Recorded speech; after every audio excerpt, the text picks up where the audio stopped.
बिस्मिल्लाहिर्रहमानिर्रहीम। अस्सलाम वालेकुम। Welcome everyone. एनालिटिकल रीजनिंग के इस लेक्चर सीरीज़ में हम एक बहुत इंपॉर्टेंट क्वेश्चन को उसके सॉल्यूशन के साथ डिस्कस करेंगे जो पास्ट एग्जाम में रिपीट हो चुका है, और ये सिर्फ इसलिए होगा ताकि आपको आइडिया हो जाए कि हम किस तरह से एनालिटिकल रीजनिंग के क्वेश्चंस को सॉल्व कर सकते हैं। So here is the question.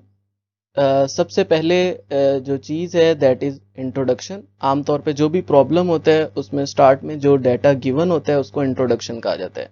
तो इसमें लिखा हुआ है कि two parties of geologist will explore the east and west face of a mountain park.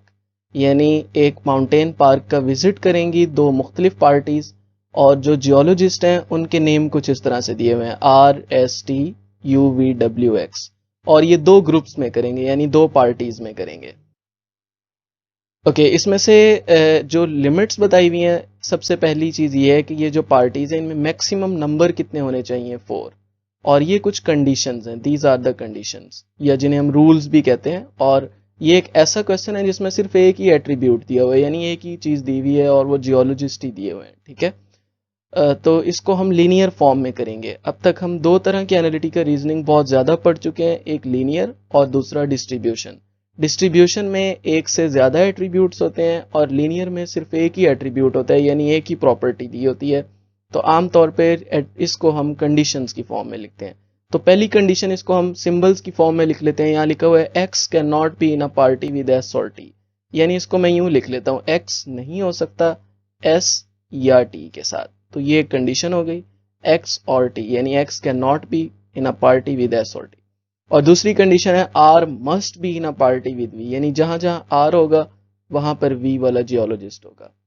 और लास्ट में है W can not be in the same party with T, W T के साथ नहीं होगा, लेकिन एक कंडीशन है, अगर जो है यू आ जाता है पार्टी में तो फिर डब्ल्यू भी जो है वो टी के साथ हो सकता है, दैट माइट बी पॉसिबल।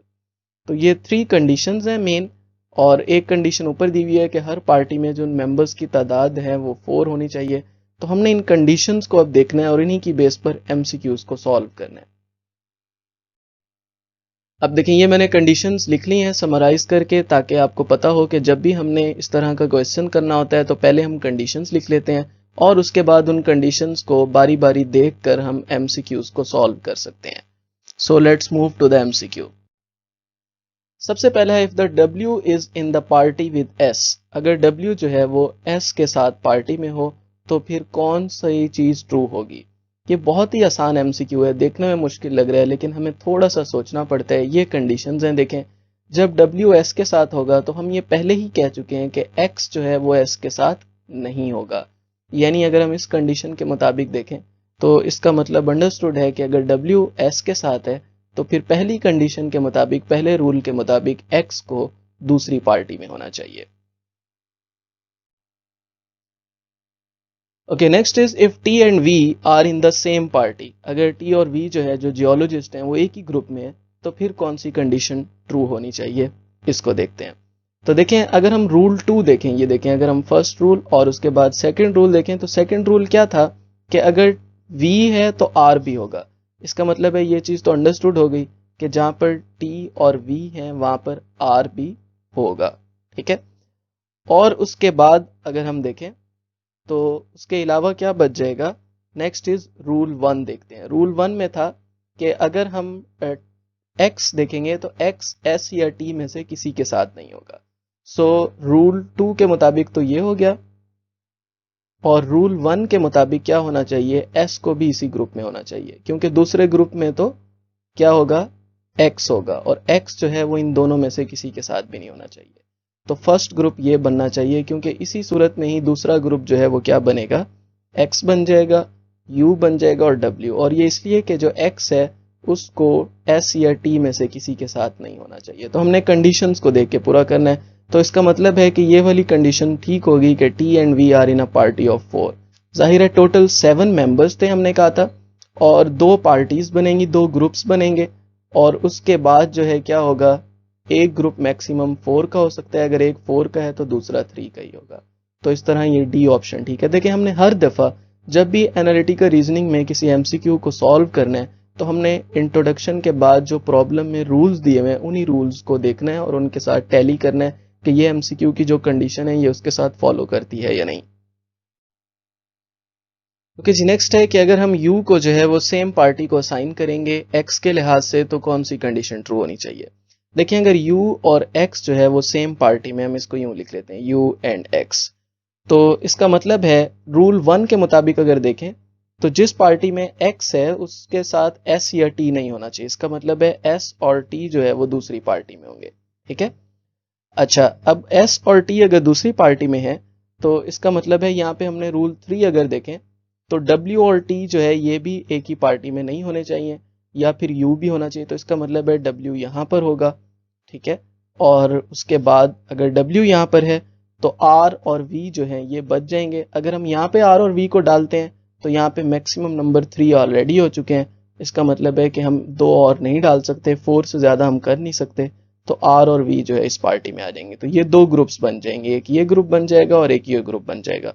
ठीक है, तो इसके मुताबिक अगर हम देखें तो ये वाला ऑप्शन ठीक होगा कि t is in the party with s, t जो है वो s के साथ पार्टी में है। ओके, नेक्स्ट है if v and w are in the same party, अगर v और w जो है वो एक ही ग्रुप में है तो दूसरी पार्टी में क्या होना चाहिए। तो देखें हम यहाँ पे देख लेते हैं v एंड w, पहले मैं इसको लिख लेता हूँ v एंड w।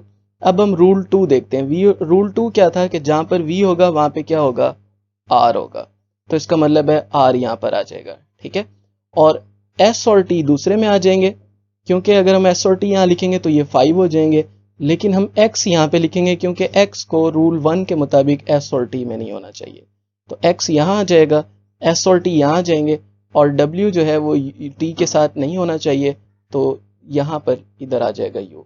तो इसका मतलब है कि जो दूसरी पार्टी के मेंबर्स हैं वो कौन कौन से होंगे, s, t एंड u। ठीक है जी, ओके ये जो एमसीक्यूज आपको करवाए गए हैं ये सिर्फ इसलिए थे कि आपको आइडिया हो सके कि हमने कुछ क्वेश्चंस इस तरह से करने होते हैं कि उनमें हम पहले कंडीशंस लिख लेते हैं, फिर एमसीक्यूज को कंडीशंस के हिसाब से चेक करते हैं। तो ये एक इजी मेथड था। हम एनालिटिकल रीजनिंग को हमेशा क्वेश्चन के हिसाब से करते हैं, कुछ क्वेश्चन टेबल्स के लिहाज से होते हैं और कुछ जो है वो कंडीशंस के लिहाज से। आई होप सो आपको इस लेक्चर की समझ आई होगी। अगर आपके लिए लेक्चर हेल्पफुल रहा हो तो काइंडली सब्सक्राइब कर लें और बेल आइकन को क्लिक कर लें ताकि आप फर्दर आने वाले लेक्चर्स के साथ हमारे साथ अपडेटेड रह सकें। ठीक है, and we also thanks to you for your encouragement, and inshallah we will let you know about the next lecture in future.